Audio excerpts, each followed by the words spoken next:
Hi, I'm Sandra. Hi, I'm Triffany, and we're friends. Every time we get together, we have these crazy, awesome insights about manifesting, life, synchronicity. And one day I said, it's too bad we didn't record this because somebody out there could have benefited from hearing this. And that's how this began. We never know what we're going to talk about, but when we do and the magic happens, we want to share it with you. All right, we're live. How are you, Tiffany? It's been a while. It's been so long. We missed like 2 weeks, didn't we? Yes, we did. We did. You know, sometimes life takes over and That's we the just way have it to is. go with it. That's right. Exactly. We'll figure it out. I'm but good. How have you been? I'm good too. I'm really good. I'm excited by the group that you started. It's really helped me get back into A Course in Miracles again. So I'm so excited that you started this online group. Now, is the group closed now, or can more people join the group? Oh, anybody can join. They would just have to be added by either me or the gal who initially started the group. It's actually kind of a funny story because she had a group of people that they read A Purposeful Life together, and they were like, what are we going to read next? And they, at the beginning of the year, picked Course in Miracles. They had no idea it was a year-long thing. No. So when I said, just randomly, I didn't even know they were doing this, and I randomly said to her that I felt called to create a class out of this at some point, thinking it was down the line in the future. She goes, well, will you use ours? And I said, yes. And she had no clue she had committed to a year-long thing. Oh my God, wow. No idea. Yeah. And then she comes to me, so I said, all right, then I'll put together a rough course curriculum. You know, we'll consider this a beta group. And I put out the thing and said, we'll start on such and such date. That means we'll end on such and such date. And she called me. Next thing I know, my phone's ringing and she goes, this is a year? I had no idea this is a year. I said, yeah, are you still down? Do you still want to do it? And she goes, yeah, I didn't know what I was signing on for. And then there's this big long pause and she goes, but you knew what you were signing on for and you still said yes. So the way I'm doing it is, at least for this first beta round, is you kind of letting people join when they come to the work, you know, and obviously they've got to know me or you or Davika or somebody that's already a part of the group so that we know they're safe, and that, you know, because you get vulnerable doing this work. You're really talking about some of the shadow sides of yourself. You know, we've talked about it even on these conversations. Your attack thoughts come up and your fears come up, and some of the things that really hold you back from your truest loving self, simply because they come in defense and they feel under attack from others, and they're attached to this false reality that we're all on this, you know, it's a dog eat dog world and that kind of thing. So it's been really interesting to see how people have sort of come to the work. Some people started right at the beginning of the year. Some people started when this group started. We've got a couple other gals that are like, I still am waiting for my book. Is it too late to join? And I feel like at this point, if people feel called to do it, I want to create a safe space for them no matter where they are in their journey. And we'll learn as we go, you know? So yeah, people can join. So how does that work with some people having started it already and some people like just joining in right now? How do you combine people who may be a week or two ahead of somebody who would just join today? That's a really good question, because it seems on the surface that if there's a daily lesson, somebody's either going to be ahead or somebody's going to be behind. And this is one of the reasons it's really beneficial that you and I did this before, because I know kind of what's coming up and how these ideas, they get introduced, they get reintroduced, they get introduced in a new context. You are reintroduced as you're coming forward a little bit new and a little bit different as a result of the work. And what I've found in the first round that you and I did is that there's really, everything builds on itself, yet it's all interrelated and all interconnected. And I just noticed this, it was a couple days, I want to say like last Wednesday or last Thursday, there's a gal that started behind the group by a couple days, and she's she's seeing sort of this preview of what's to come, and it's actually helping her trust the lesson she's in. So for her in particular, it's been really good for her to have a little bit of a lag time, because she's openly said, there's no way I would have trusted this lesson. I would have said that, what was the one? You do not have your own best interests. You do not know what's in your own best interest. Right. I love that one. I remember that. That's a tough one to swallow. And the really cool thing about that is if that was a natural resistance, if she had come to that without knowing where it was going, she may have just put down the whole book and not done anything at all. So, you know, in all honesty, not only does the integration go fairly well, it seems to be kind of divinely guided for some people that needed to have it come into their awareness a little bit later. So it's working. And then we have Luna. We have the call every other week, and that's just about where you have resistance. Like that could be anything in life. It could be anything in the Course of Miracles. It could be any conversation that happened on the group. So, I mean, there's no putting real life on hold, and there's no timeline there. So it seems to be working out pretty well. I've totally forgot about the call because it's not at a time that I can join. What is the call like? I mean, it's a group call, like multiple people are on the line at the same time? Yeah, we have a group call. So what my initial thought is we would go ahead and check in a little bit ahead of time on the thread and say, where are people getting stuck? And then I could find a common theme and talk about that, maybe working through that block with one or two people that had the block, right? My dog is like wrapping herself up in the cords. Sorry. She's just decided she's got to be a part of this. But that hasn't happened. People have just shown up. And what is really happening on the call is this gorgeous, everybody's life is so interrelated to everyone else's. You know, some of these people knew each other ahead of time, some of them didn't. And yet there's this really beautiful conversation going on of, me too, oh my God, it's not just me. Oh, and then I had this thought.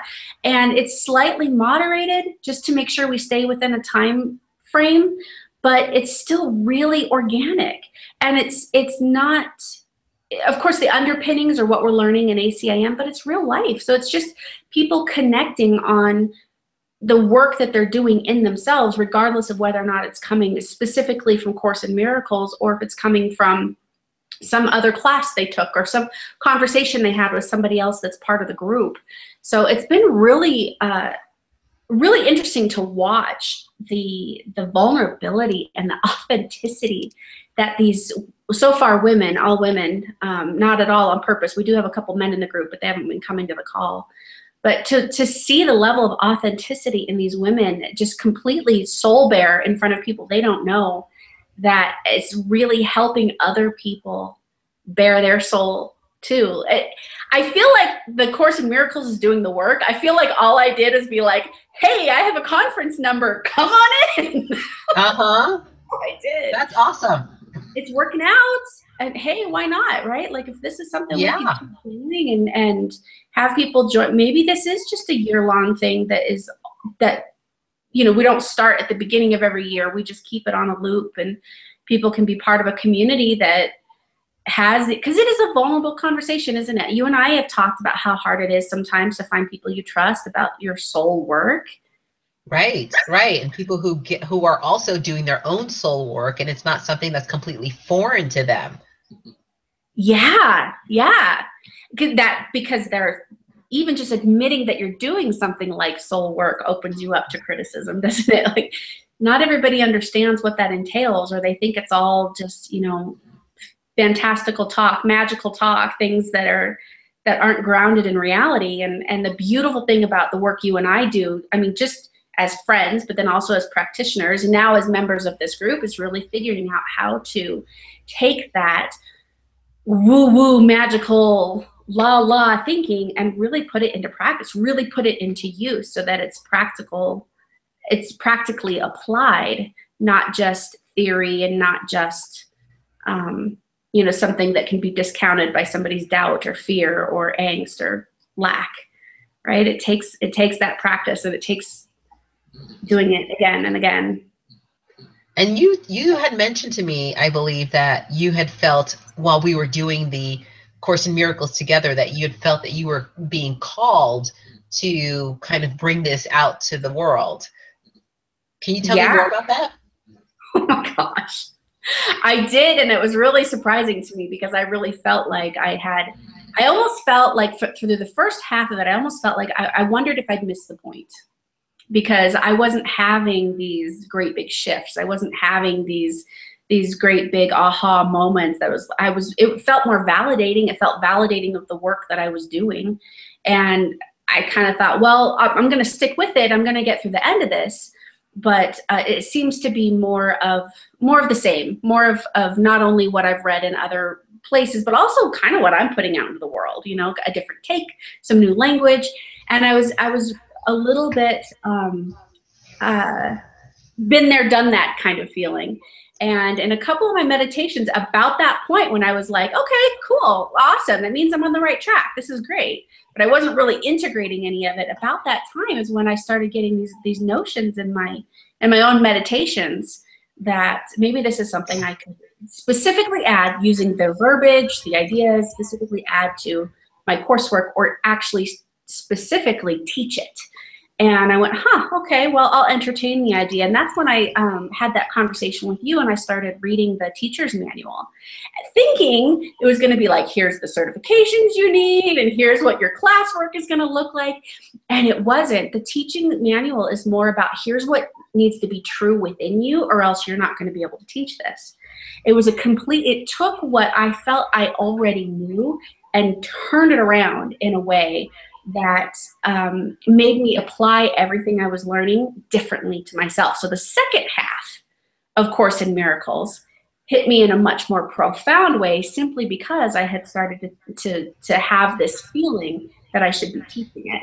And that's when I was like, okay, yeah, this needs to be a part of what I do, whether it's professionally, personally, on the side, whatever. At that point, I was like, okay, Course in Miracles is going to be a lifelong thing for me. I get it. This is part of what I do. And I trusted it. And then I don't remember if I talked about how that came about with this course, but I could just totally randomly mentioned it to Davika. She said, oh, we're reading that. And then 2 days later was like, will you teach our group?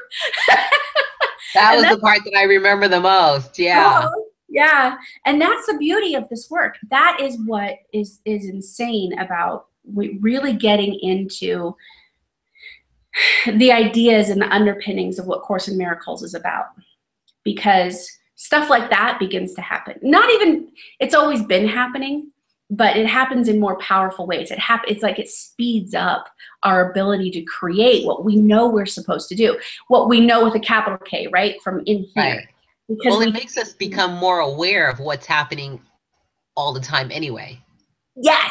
Yes, exactly. Because it's almost like there's been this river of energy, there's been this flow of energy. We're like, yeah, energy, yeah. And we don't really pay attention to it. And this work turns your attention to that flow, and all of a sudden you're swept up in it. All of a sudden you're just going with that flow, and you're reaping all of the benefits, and you didn't have to hardly do anything until you were told to do it. In my case, say out loud to somebody, yeah, I've kind of been called to teach this thing. And then guess I'm teaching it. And I think that's what a lot of people would like, is to have much more of a connection with their intuition, you know, where they can feel like they're purposely being guided in a certain direction, instead of just, you know, feeling like they're taking stabs in the dark, or they're going for their dreams, but it may or may not come to fulfillment. So to be able to be more aware of the synchronicities and know that, you know, yes, you're moving in a purposeful direction is relieving. It brings peace. Yes, peace is the perfect word. That is the word. And that's exactly right. Because there's this is the way I describe it to people. There's what you want, and Right. what you think you're supposed to do, and what you think is the right thing. You've come to this understanding, usually through some sort of societal programming, right? Some societal structure has told you this is what you're supposed to do. So you think you know what you want. Well, then on the other side of this equation is what wants you, right? your special gifts, your special talents, the things that do come easily that you've been negating because they've always come easy. What's the big deal, right? Like they're so easy to dismiss. And yet those are the guidelines that if you could see those would be the signals for your intuition to follow those, right? And the moment what you want is the same thing as what wants you, the moment those two things come together, boom, everything falls into place. And then it's peace because you're no longer fighting for something that is either against the flow, out of the flow, in ignorance of the flow. Suddenly now everything is in that natural energy and you're literally coasting along. Now that doesn't mean not action, right? Because you and I have talked about this before too. A lot of people feel like as long as you're in the right space spiritually, things will just come. Well, you're still in the flow. You're still moving. There's still things that are coming by that you want to grab and put on the other side, and those things go together. And now that's a piece of somebody else's flow down the line. And there's still things that you'll be doing, but the difference is that peace factor that you just mentioned, because now there's nothing to decide. There's no pros and cons. You hear it, you tune in, you get the impression, you just do it. Right. And something happens out of it. Inevitably, like without fail, something beautiful, amazing happens out of it. And then you just wait and listen again for the next thing. And I think that the biggest place people struggle is we have this idea that if we're striving for success, we're struggling. It's not worth it if it's not hard. If it's your natural gift, you don't have a right to ask for money for it. If you really want it, you're trying harder and you're working harder, right? And so when that thing comes in that says it's time to rest, when that thing that comes in that says get your ass out of the house and go for a hike, you need vitamin D, and you go, no, I've got to work on my website, I've got to do this thing. When you stop listening to that guidance because it doesn't line up with what society tells you good work looks like, you immediately pull yourself back out of that flow. You've stopped working with the things that want you, that with the flow that's working with you. And that's the tough thing, because sometimes right work doesn't look like what society tells us work looks like. Have you found that to be true? Well, you know what? It's kind of interesting, and I wonder how many other listeners kind of feel the same way. Like we all know people who are so in touch with their intuition that they kind of they trust their intuition. They know what's coming from their intuition as opposed to their ego, and they know how to follow it. I wonder if there are a lot of people kind of like me who struggled for a while to know, well, is this my ego that's telling me to go in this direction, or is this my instincts that's going in the direction? And to try and just practice, like, okay, maybe this is my instincts, let me go with it and see what happens. I think trusting that and knowing yourself and then trusting yourself comes with that whole thing. So I think I've admired that you've been so in touch with your instincts and just kind of known where to go. And there's a sense of, again, peace and reassurance that comes with that I think a lot of people are seeking. And maybe that's why some of the people are doing A Course in Miracles, is to be able to get to that place. Mm-hmm. Yeah. And I think it's important to note that I haven't always operated this way. I mean, this has only been the last couple of years that it has gone this well for this long, that I've been able to trust it this much and keep it up for as long as I have. Because like I would question, is this ego self? Is this limited mind, or is this expansive mind? Is this highest self, or is this ego self? And really wonder rather than trust. And the thing that I found is, yes, to your point, it takes practice, right? You just go out into the world and you try it on and you see what works and see how it feels. And I think the shift for me came when I really figured out, first of all, that it's all a daily practice.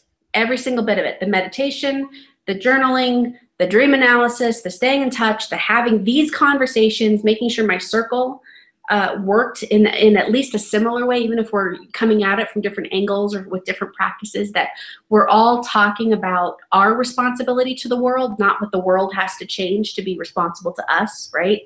So whatever that looks like, and then really feeling out from a body point, like, our body speaks to us constantly. There's a reason we have gut feelings, hot-headedness, butterflies in our tummy, right? We have this perceived distance between our intuition and our ego mind, our expansive mind and our limited mind. We think there's a separation, and there's not. Our body becomes that communication tool.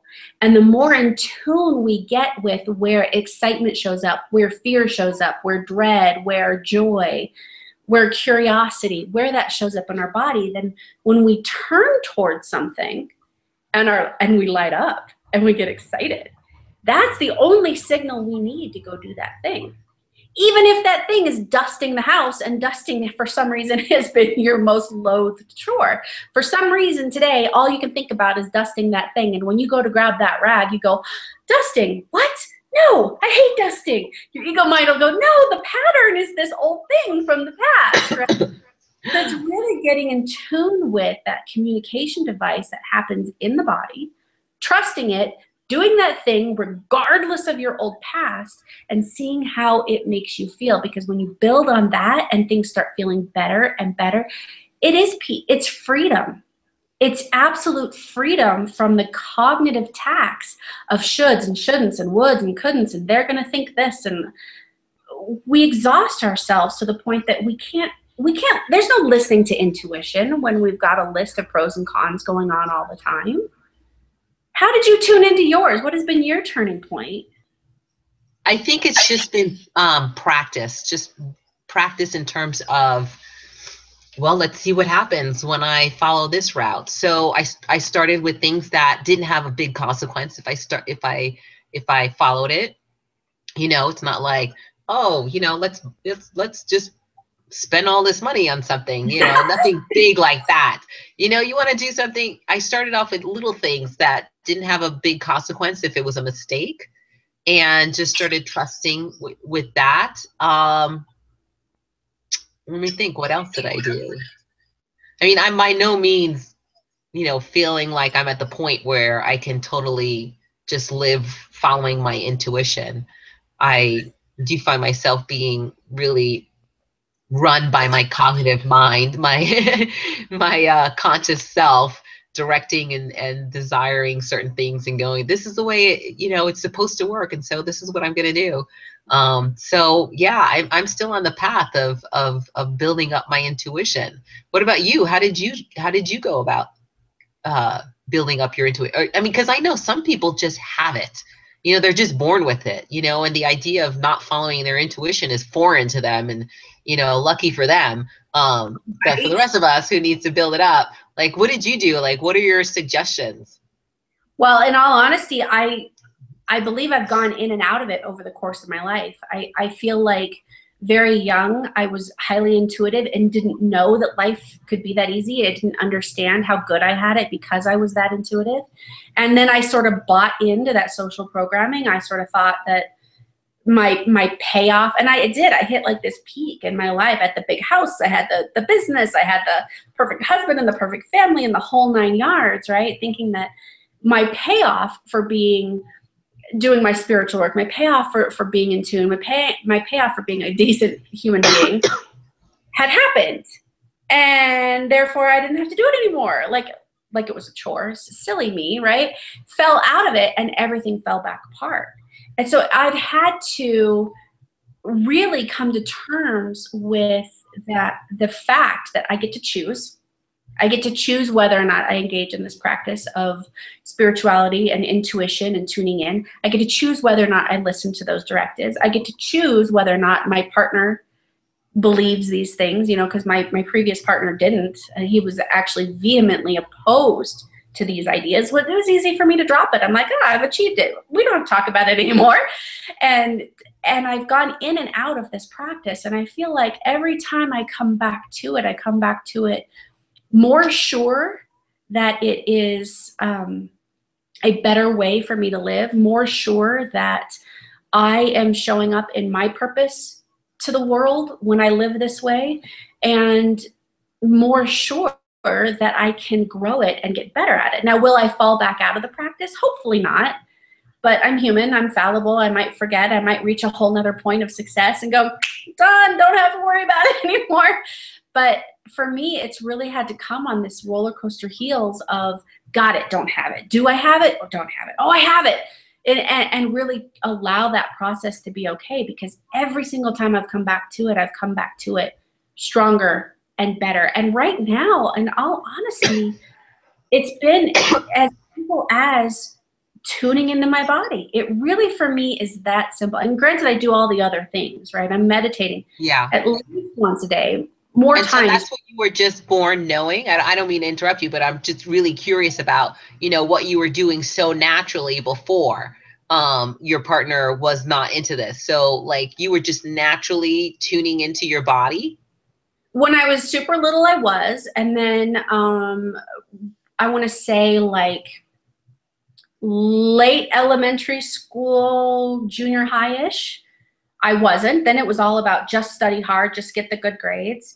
And I had some things go on in my life personally, and my mom had some addictions, and things kind of hit a point where they got really, really ugly and uncomfortable. And that brought me back to this whole, I surrender. Okay, I don't know a goddamn thing. I'm going to have to refigure this out. And then in my teens, I lucked upon a friend of a friend situation. Actually, the daughter of one of my mom's friends was practicing as a psychic intuitive. And she was the one who introduced me to meditation. So that was when I was like, oh, there's an actual practice. It isn't just this natural thing that you go in and out of. You can actually intentionally practice this tuning in. And that got me through some really tough times. And yeah, then, you know, mid-20s, I was like, I got life figured out. It's awesome. I don't have to worry about tuning in. It just works.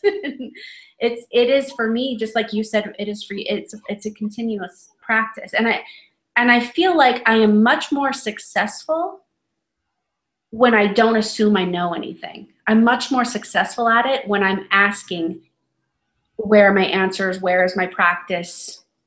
How do I get better? Rather than go, oh yeah, I meditated today, I'm fine. It'll come, I'm fine.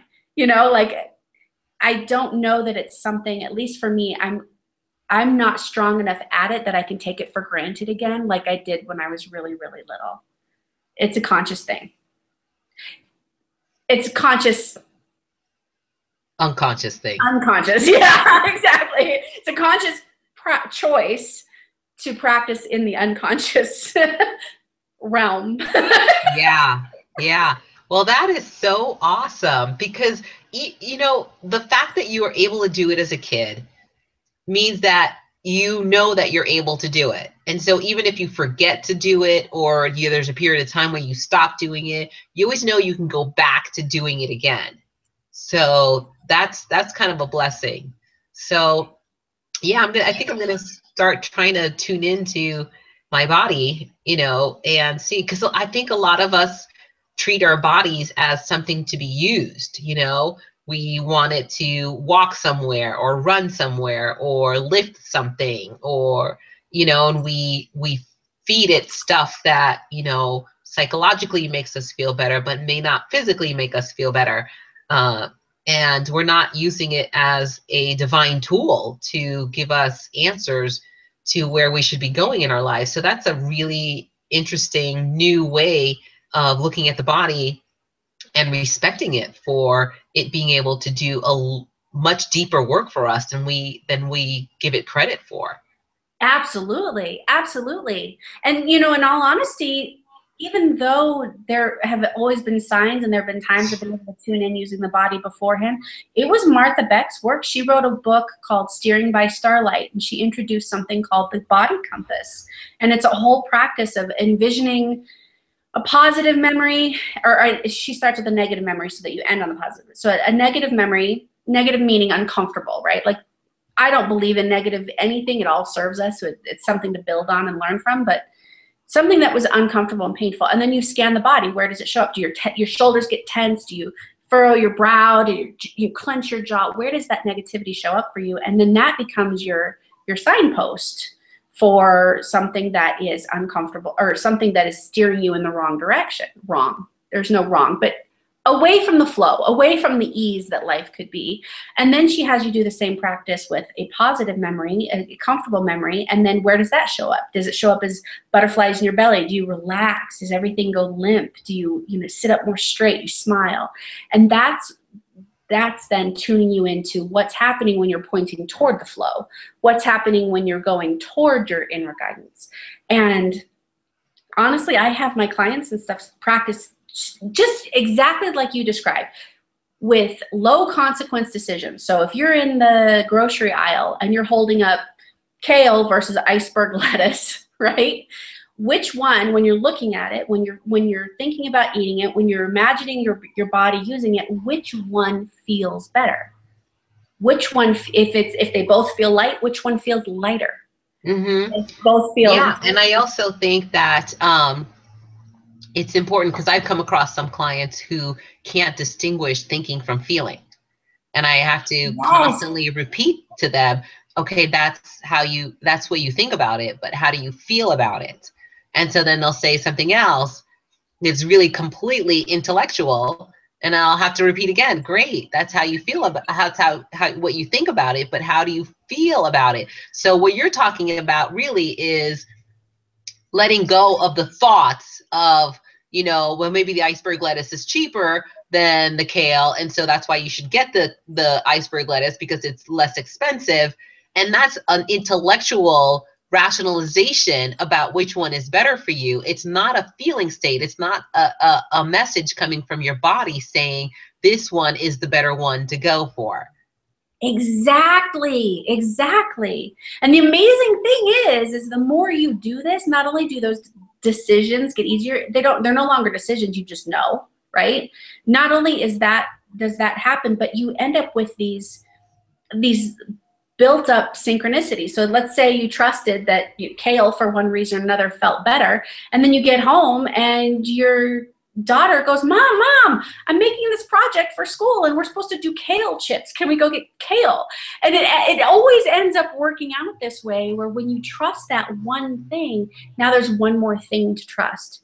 Where if you were coming from an intellectual standpoint, yes, maybe this one is cheaper. The kids will always eat iceberg. Maybe they don't always eat kale. You intellectualize your way into a decision, and now you've got to go back to the grocery store. And now you've got resentment because the school sent home this last minute thing that you've got to do to feed 25 kids, right? Like you've got all of this story wrapped around something simply because you didn't practice the opportunity you had to just listen and to just feel your way through it. So yeah, it's the same but different. It's not an emotion, but it is still this feeling. It's still it's a very felt place that you go to. And if somebody out there is listening to this and have never experienced intuition, or maybe thinks that they have, but they haven't totally trusted it or don't believe that that's really what they had, I encourage people to watch how others respond to their lives, because invariably, we have a broad circle of people around us. Invariably, we've got somebody we can watch who operates this way, whether they consciously realize it or not. They operate this way, and then just watch their stress levels. Watch what comes to them. I remember one of the things that got me back on the path, actually, I told you in my teen years, I had a friend, her name was Kristen. Everything seemed to work out for Kristen.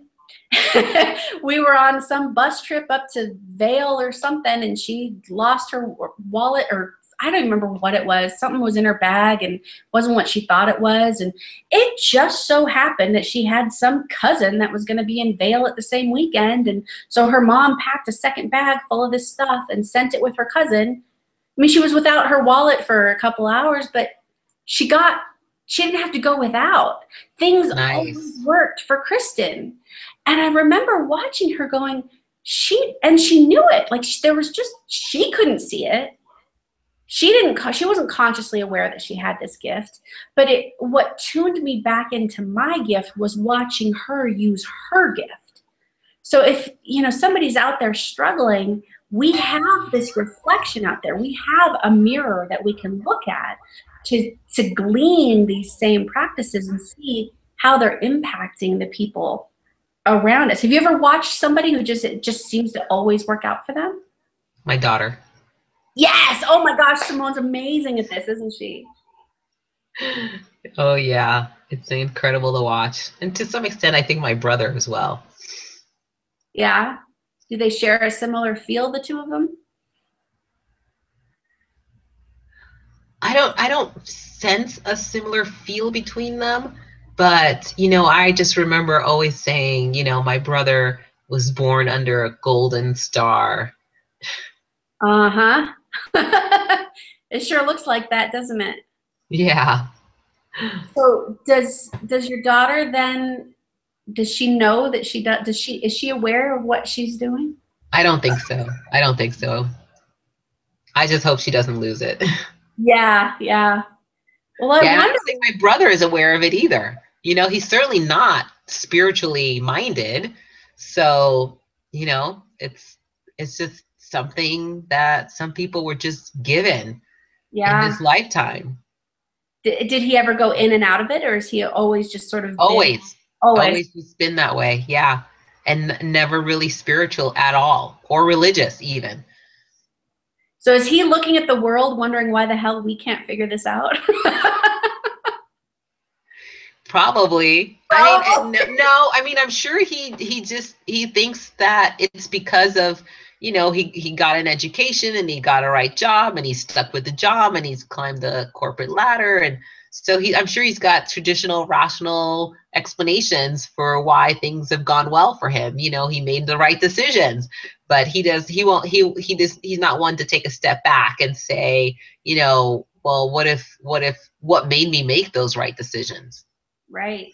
He's one of the lucky few who that traditional path, that paradigm that society says works for you, it was his flow, right? Yeah. He locked out that it wasn't in opposition to who he was. But if you look at like our creatives, our artists who are being encouraged to not be artists, our songwriters who are being encouraged to not be songwriters, they're working against their flow. So for me, it was the same way, that I didn't have on my radar at all that I'd be an entrepreneur. I thought for sure that I would find some really cool corporate job and live out of some simple little loft in New York, because that was going to be an easy jumping off place to travel for my corporate job to speak. Like I had this other life in my head, and yet that wasn't in service to my gifts. My gifts are helping people. My gifts are deconstructing what works so that it's teachable. And I didn't know that. So the whole time I was working in opposition to that, helping my ex-husband with his business, raising my kids and helping them with their business and their grades, I wasn't embracing my true service to the world, because I felt like it was right for me to turn that off. I felt like it was appropriate according to the social paradigm. So your brother got lucky, right? Like yes. Absolutely. The social paradigm was his flow. The social paradigm wasn't mine, so it took me a few tries. Yep. So listen, if somebody would like to join the group, you had mentioned that they needed to be invited. Is there a way that they can see if they know someone who's already part of the group who could potentially invite them into the Course in Miracles group? Oh, they could contact me. Just, follow my business page at Triffany, facebook.com/Triffany Hammond LLC, and then let me know you want to be a part of it, and I'll be glad to figure it out from there and get you added. That'd be cool. It's a good group. Aren't they great people? They're really nice people. Awesome. Awesome. Well, that is very exciting. And thank you. Oh, and the group, in case we hadn't already mentioned it, is free. How awesome does it, how does it get any better than that, right? That's right. Climb on board while it's free. Yes, exactly. Exactly. Cool. Well, why don't we close out? Okay. It's been great talking to you about A Course in Miracles, our path of doing it and where it's led you to go right now. So that's pretty awesome.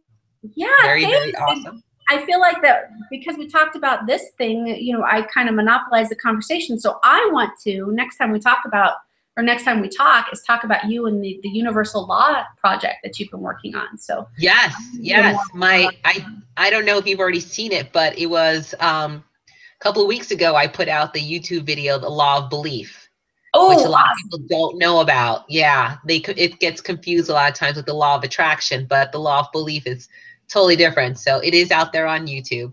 All right, I'll go check it out, and then we'll talk about that next week. Sounds great. Yay! All right. Good seeing you again. You too. I love you. Bye-bye. Love you too. Bye.